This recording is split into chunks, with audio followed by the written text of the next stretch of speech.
പടച്ചോ നോക്കുന്നുണ്ട് എന്ന്. ഒന്ന് ആലോചിച്ച് നോക്കുങ്ങള്. തലശ്ശേരിക്കടുത്ത് പെരിങ്ങത്തൂർ എന്ന് പറഞ്ഞൊരു സ്ഥലമുണ്ട്. അവിടെ ഫരീദ എന്നൊരു പെൺകുട്ടിയുണ്ട്. ആ ഫരീദ എന്ന പേരിന്റെ നേരെ ഒരു സമം ചേർത്താല് അപ്പുറത്ത് എഴുതാൻ പറ്റിയൊരു പേരുണ്ട്, സ്നേഹം എന്നാണത്. ഫരീദ കല്യാണം കഴിഞ്ഞ് ഭർത്താവിന്റെ കൂടെ ജീവിച്ചത് 18 ദിവസം മാത്രം. 18 ദിവസം കഴിഞ്ഞപ്പോഴേക്ക് ഭർത്താവ് ഗൾഫിലേക്ക് തന്നെ തിരിച്ചു പോന്നു, ഇങ്ങോട്ട് തിരിച്ചുപോയി. ഇവിടെ പെയിന്ററായിരുന്നു. പെയിന്റ് ജോലിന്റെ ഇടയിൽ വളരെ ഉയർത്തി നിന്ന് വീണിട്ട് നട്ടെല്ല് പൊട്ടിയിട്ടാണ് വീട്ടിലേക്ക് തിരിച്ചു വന്നത്. നട്ടെല്ല് പൊട്ടിയ ആളുകളെ നമ്മൾ കണ്ടിരിക്കുമല്ലോ, ഒന്നിനും കഴിയൂല. കഴുത്തിന് കീഴ്പോട്ട് യാതൊരു സ്വാധീനവുമില്ലാതെ, ഒന്നനങ്ങാൻ പോലും കഴിയാതെ വാട്ടർ ബെഡിൽ കിടക്കേണ്ട അവസ്ഥയിലാണ് ആ ഭർത്താവ് തിരിച്ചു വന്നത്. ആ ഭാര്യ ഭർത്താവിന്റെ കൂടെ നിന്നത് എത്ര കാലമാണെന്നറിയോ? 21 വർഷം. 21 വർഷം. 21ാമത്തെ വർഷം ആ ഭർത്താവിന് ക്യാൻസർ പിടിപെട്ടിട്ട് ആശുപത്രിയിൽ IICUവിൽ കിടക്കുന്ന സമയത്ത് ഡോക്ടർ പുറത്തിറങ്ങിയിട്ട് പറഞ്ഞു, ഒരു പ്രതീക്ഷയില്ല എന്ന് പറഞ്ഞു.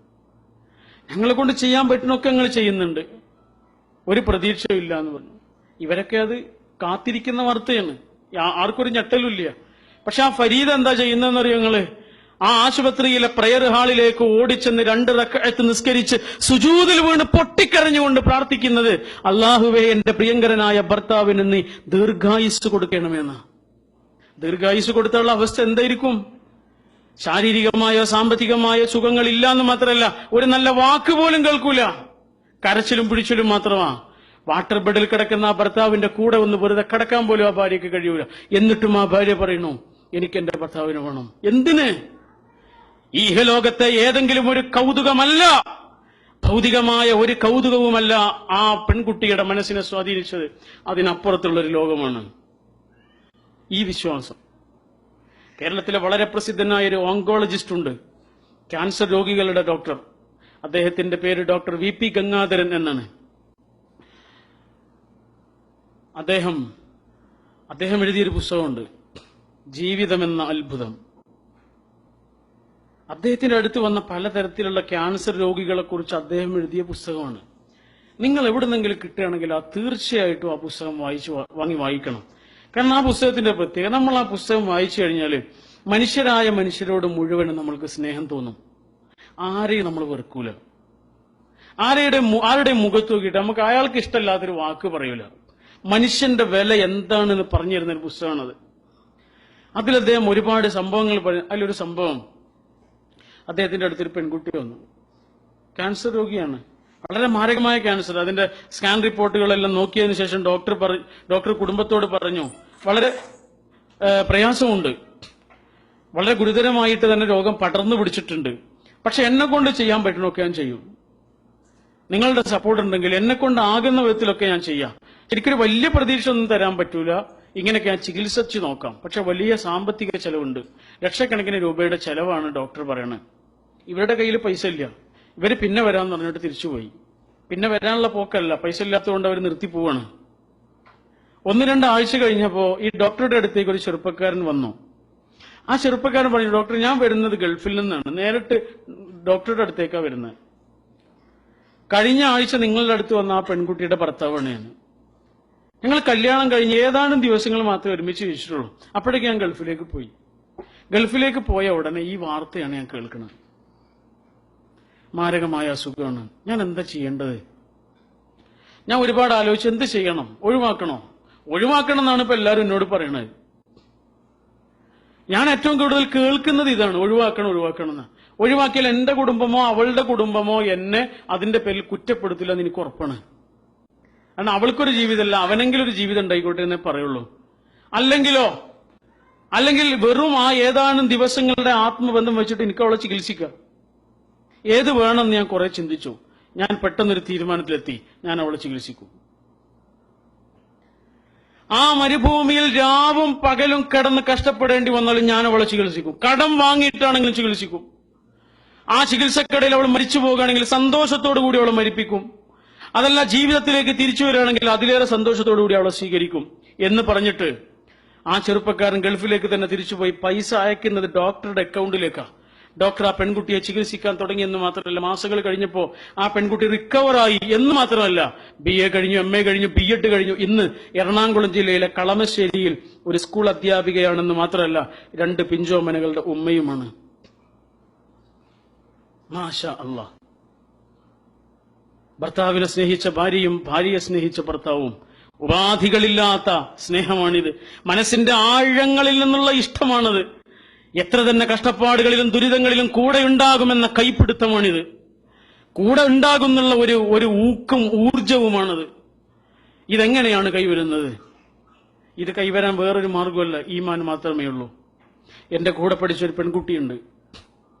ആ പെൺകുട്ടി നന്നായി പഠിക്കുന്ന ഒരു പെൺകുട്ടി, നല്ല ദീനീ നിഷ്ഠയുള്ള, നല്ല സ്വഭാവ മഹിമയുള്ള, അങ്ങനെ നല്ല ഒരു പ്രതിഭയുള്ള പെൺകുട്ടി. വളരെ പാവപ്പെട്ട കുടുംബമാണ്. ഉപ്പ മരിച്ചുപോയി, ഉമ്മ മാത്രമേ ഉള്ളൂ. അങ്ങനെ ഉമ്മ ചെറിയ ജോലിക്കെല്ലാം പോയിട്ടാണ് ഇവളെ പഠിപ്പിക്കുന്നത്. അപ്പൊ ഇവൾക്ക് പലതരത്തിലുള്ള പ്രപ്പോസൽസ് വരുമ്പോൾ ഇവൾ അതിനൊന്നും സമ്മതിക്കൂല. പ്രപ്പോസലുകളെല്ലാം ഇവൾ ഒഴിവാക്കി വിടും. എനിക്ക് പഠിക്കണം, എനിക്ക് ജോലി വാങ്ങണം, ഉമ്മയെ സഹായിക്കണം, ഇതാണ് അവളുടെ ആഗ്രഹം. പക്ഷെ ഒരു ആലോചന എല്ലാവർക്കും ഇഷ്ടപ്പെട്ടു, കുടുംബത്തിന് ഇഷ്ടപ്പെട്ടു, മാഷന്മാർക്ക് ഇഷ്ടപ്പെട്ടു, അവളുടെ ഉമ്മയ്ക്കും ഇഷ്ടപ്പെട്ടു. അവളെ നിർബന്ധിച്ചു. അങ്ങനെ അവളതിന് സമ്മതിച്ചു. അവൾക്ക് ഇഷ്ടമില്ലാതെ സമ്മതിച്ചു. ഇഷ്ടമല്ല എന്നാണ് ക്ലാസ്സിലുള്ള എല്ലാവരോടും അവൾ പറഞ്ഞത്. അങ്ങനെ ഇഷ്ടമില്ലാതെ കല്യാണം നടന്നു. അവളെ കൂട്ടിക്കൊണ്ടുപോയി. കുറച്ച് ദിവസങ്ങൾ കഴിഞ്ഞപ്പോൾ അവളുടെ ഒരു കത്ത് ഞങ്ങളുടെ ക്ലാസ്സിലേക്ക് വന്നു. ആ കത്തിൽ അവൾ പറയുന്നത്, എനിക്കൊട്ടും ഇഷ്ടമില്ലാതെയാണ് ഈ കല്യാണം നടന്നത്, നിങ്ങൾക്കൊക്കെ അറിയാം. പക്ഷെ ഇപ്പൊ എനിക്ക് വളരെ സന്തോഷമാണ്. ഞാനിതിനെങ്ങനെ സമ്മതിച്ചിട്ടില്ലായിരുന്നെങ്കിൽ അതിന്റെ വലിയൊരു നഷ്ടമായിരുന്നു. കാരണം എന്നെ അത്രയധികം ഇഷ്ടപ്പെടുന്ന ഒരു ഭർത്താവാണ്, എന്നെ അത്രയധികം ഇഷ്ടപ്പെടുന്ന ഒരു കുടുംബമാണ് എന്നൊക്കെ പറഞ്ഞിട്ടാണ് അവളുടെ കത്ത്. എന്ന് പറഞ്ഞാൽ അവൾ സന്തോഷവതിയാണ്. കുറച്ച് മാസങ്ങൾ കഴിഞ്ഞ് അവൾ ഗർഭിണിയായി. ഇയാൾ ഗൾഫിലേക്ക് തന്നെ തിരിച്ചുപോയി. റിയാസ് എന്നാണ് അയാളുടെ പേര്. ഗൾഫിലേക്ക് തിരിച്ചുപോയ അദ്ദേഹം ഒരു അപകടത്തിൽപ്പെട്ട് മരിച്ചുപോയി. അങ്ങനെ ആ മരണവാർത്ത അറിഞ്ഞിട്ട് ഞങ്ങൾ അവളുടെ വീട്ടിലേക്ക് ചെല്ലുക. അങ്ങനെ വീട്ടിലേക്ക് ചെല്ലുമ്പോൾ അവളുടെ കൂട്ടുകാരികളെ കാണുമ്പോൾ അവൾ പറയുന്നത് എന്താണെന്നറിയോ? നിങ്ങൾ എന്നെ ആശ്വസിപ്പിക്കാനല്ലേ വരുന്നത്, എന്നെ ആശ്വസിപ്പിക്കണ്ട. കനന്തുങ്ങിയ മുഖത്തോടുകൂടി, ഒരു കണ്ണീരണിയാൻ പോലും കഴിയാതെ വിങ്ങുന്ന മനസ്സോടുകൂടി അവൾ പറഞ്ഞു, നിങ്ങൾ എന്നെ ആശ്വസിപ്പിക്കണ്ട. കാരണം എനിക്കറിയാം എന്താ സംഭവിച്ചതെന്ന്. ഒരു പെണ്ണിന്റെ ജീവിതത്തിൽ ഏറ്റവും വലിയ നഷ്ടമാണ് സംഭവിച്ചത്. എന്റെ ജീവിതത്തിൽ ഏറ്റവും വലിയ നഷ്ടമാണ് സംഭവിച്ചത്. എന്നെ കൊണ്ട് ഒരാളെ എത്ര ഇഷ്ടപ്പെടാൻ കഴിയോ അതിലേറെ ഞാൻ അദ്ദേഹത്തെ ഇഷ്ടപ്പെട്ടിട്ടുണ്ട്. പക്ഷെ ഞാൻ അദ്ദേഹത്തെ ഇഷ്ടപ്പെട്ടതിനേക്കാളേറെ അദ്ദേഹത്തെ ഇഷ്ടപ്പെട്ട ഒരാളുണ്ട്. അയാളുടെ അടുത്തേക്കാണ് എന്റെ റിയാസ്ക പോയിട്ടുള്ളത് എന്ന് പറഞ്ഞു. എല്ലാരും കണ്ടു നിൽക്കെ അവൾ കരഞ്ഞിട്ടില്ല, സ്വകാര്യമായിട്ട് കരഞ്ഞിട്ടുണ്ടാവും. പക്ഷെ അവൾ പൊട്ടിക്കരഞ്ഞൊരു ദിവസം ഉണ്ടായിരുന്നു.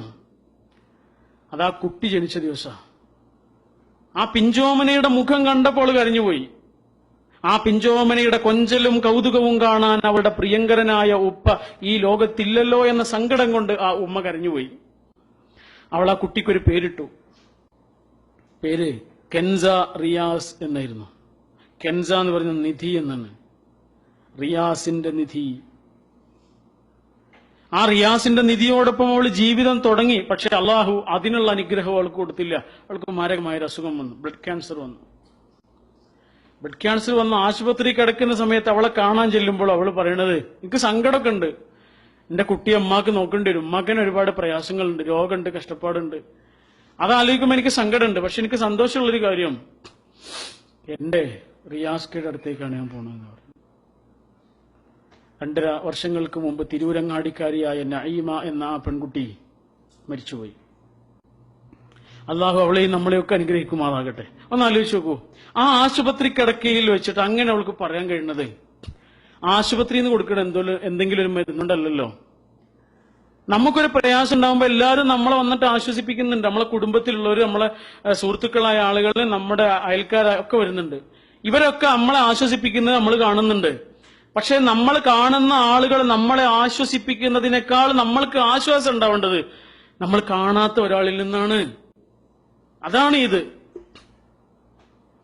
എന്റെ സുഹൃത്ത് പറഞ്ഞൊരു അനുഭവം ഉണ്ട്. അദ്ദേഹത്തിന്റെ കൂടെ പഠിച്ചൊരു പെൺകുട്ടിയുടെ കഥ. എക്സാം നടക്കുന്ന സമയത്ത് വീട്ടിൽ നിന്ന് ഫോൺ വരിക, ഉപ്പാക്ക് തീരെ സുഖമില്ലാന്ന്. ഇവള് പറഞ്ഞു, എന്റെ എക്സാം എനിക്ക് മുടക്കാൻ കഴിയില്ല. എക്സാം അന്ന് എഴുതി, പിറ്റേന്ന് എക്സാം എഴുതി, പിറ്റേന്ന് വീട്ടിൽ നിന്ന് ഫോൺ വന്നു, ഉപ്പാക്ക് തീരെ സുഖമില്ല, എന്തായാലും വരണം, തീരെ സുഖമില്ല എന്ന് പറഞ്ഞിട്ട് അവള് എക്സാം വേഗം എഴുതിയിട്ട് അവള് ഈ കൂട്ടത്തിലുള്ള അവളുടെ സുഹൃത്തുക്കള് എന്ത് ചെയ്യാണ്, ആൺകുട്ടികൾ അവളുടെ ഒരു വണ്ടി വിളിച്ചിട്ട് വീട്ടിലേക്ക് കൊണ്ടുപോവാണ്, ഒരു ജീപ്പ് വിളിച്ചിട്ട് വീട്ടിലേക്ക് കൊണ്ടുപോവാണ്. ആ സമയത്ത് അവളുടെ കയ്യിൽ ഒരു കവറുണ്ട്, ഒരു ബാഗുണ്ട്. അപ്പൊ ആരും ചോദിച്ചു, എന്തിനാണ് ഈ ബാഗ് എന്ന് ചോദിച്ചു. വേഗം പോയി വരാനുള്ളതല്ല, എന്തിനാ ബാഗ്? അപ്പൊ അവള് പറഞ്ഞു, ഇതിന്റെ നിസ്കാര കുപ്പായാണ്, എന്റെ ഉപ്പ ചിലപ്പോൾ മരിച്ചിട്ടുണ്ടാവും, അവർക്ക് എന്നോട് പറയാൻ മടിയായിട്ടാണ്, എന്റെ ഉപ്പ ചിലപ്പോൾ മരിച്ചിട്ടുണ്ടാവും. ഇത് പറഞ്ഞ അവള് ആ വീട്ടിലേക്ക് എത്തിയപ്പോ ആ വീട് നിറയെ ആളുകളായിരുന്നു. അവളുടെ സംശയം ശരിയായിരുന്നു, അവളുടെ ഉപ്പ മരണപ്പെട്ടിരുന്നു. ആ ഉപ്പയ്ക്ക് വേണ്ടി അവളുടെ നിസ്കാര കുപ്പായം അണിഞ്ഞ് കണ്ണുനീരടിഞ്ഞ് പ്രാർത്ഥിച്ച് അവൾ തിരിച്ചു വന്ന് വീണ്ടും പരീക്ഷ എഴുതി. ഇതെന്താണ്? ഇതിന്റെ പേരാണ് ഈമാൻ. നമ്മുടെ പ്രതിസന്ധികളിലും നമ്മുടെ വേദനകളിലും നമ്മുടെ കഷ്ടപ്പാടുകളിലും നമ്മൾക്ക് അനുഭവിക്കാൻ കഴിയുന്ന ആശ്വാസമാണ് യഥാർത്ഥത്തിൽ ഈമാൻ. ആ കഷ്ടപ്പാടുകളുടെ എല്ലാം ഒടുവിൽ നമ്മൾക്ക് വരാനിരിക്കുന്ന ഒരു നല്ല കാലത്തെക്കുറിച്ചുള്ള പ്രതീക്ഷയാണത്. ഒരുപക്ഷെ ഈ ലോകത്താവണമെന്നില്ല, അല്ലെങ്കിൽ മറ്റൊരു ലോകത്ത് നമ്മൾക്ക് വരാനിരിക്കുന്നു. ഒരു സ്ത്രീയുടെ ജീവിതത്തിൽ ഏറ്റവും വലിയ കഷ്ടപ്പാട് എന്താ? പ്രസവമാണ്. എന്നാൽ ഒരു സ്ത്രീയുടെ ജീവിതത്തിൽ ഏറ്റവും വലിയ സന്തോഷം എന്താ? ആ കുട്ടിയെ ഒന്ന് കാണലാണ്, അല്ലെ? ഏറ്റവും വലിയ കഷ്ടപ്പാട് അനുഭവിക്കുമ്പോഴാണ് ഏറ്റവും വലിയ സന്തോഷം ജീവിതത്തിൽ ഉണ്ടാവുന്നത്. ഇവിടെ ഇരിക്കുന്ന